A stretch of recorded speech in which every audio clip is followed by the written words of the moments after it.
Okay, so I'm gonna take 1/4 cup of butter and I'm gonna melt it.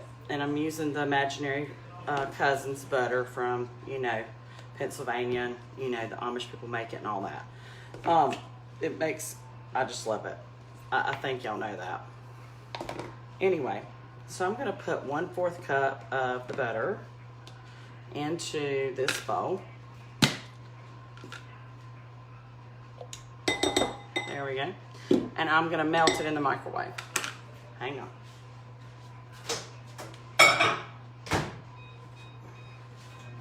Okay, while that melts, I'll read y'all this, and I'll post this picture of the crumble. It is 3/4 cup of white sugar, 3/4 cup of flour, 1/4 teaspoon of cinnamon, and 1/4 cup of melted butter. Well, I think that real butter melts quicker. Anyway, let me move this. So I'm gonna make her crumble, and I'm gonna use her homemade canned apple pie filling. Now in these notes, she said I needed to heat this because she said it's important that the bottom of the crust has some heat on it too. So I'm gonna get the butter and melt this. Get the melted butter and heat this.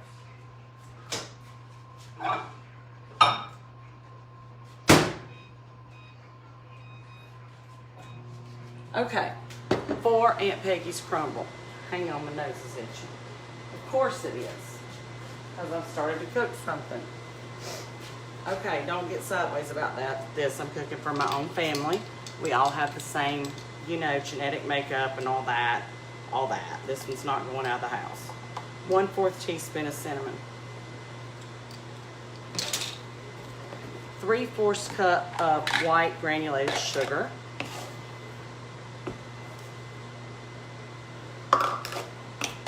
And 3/4 cup of flour. And this is all-purpose flour. If this is good and a win, then I'll definitely try to do the whole thing with the crust and everything, all that. Okay, now I'm gonna grab, she sent me a pastry thingy.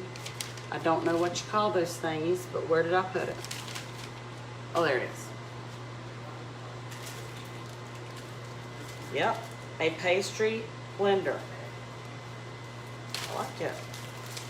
All right, but you know what? I think this is probably for, never mind, that's for the crust. Let me drop back in front, hold on.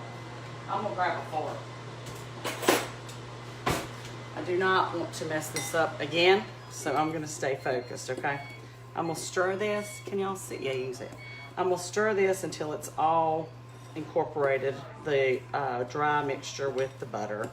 And it's got kind of a pasty consistency, so you can actually pick it up and crumble it over this pie, okay? We'll put that to the side. Apple pie is the favorite son's favorite pie. That's the reason I'm making it. Because you know I ain't gonna eat none of it. Okay, y'all know that's a lie. Heated apple pie filling that's made by Aunt Peggy. Oh, let me get a spoon for this, hold on. Here we go.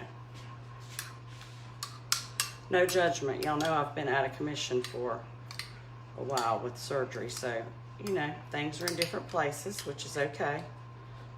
Because my mama's been here, and the imaginary farmer has been in the kitchen, doing the shopping, and all that. I think it'll take the whole thing. Yeah. Now, my oven is at 375 degrees. And I'm gonna bake it, let's see what she said, and I'll take a picture of this and post it. Her handwriting is great. Okay, 375 until it's bubbly and golden. There you go. So I'm gonna take this with my clean hands, and I'm just gonna crumble this on the top. And this crumble, I feel sure, can be used for like sweet potato casserole, other fruit pies. It's very similar to my Granny Ingles, but I never had measurements of my Granny Ingles. But now Aunt Peggy has given me her measurements, which is great. Now I'm gonna put this into 375 degree oven, and I will show y'all a picture of it when it comes out. Simple, right? They're laughing at me in there. Just nothing new. All right. So that's how I'm going to do it. I will show y'all a picture of the finished product after it bakes, and I'll try to give you an idea of how long it baked, okay? So, Aunt Peggy's crumble for the top of the pie, and her canned apple pie filling. I hope y'all enjoyed that. See ya.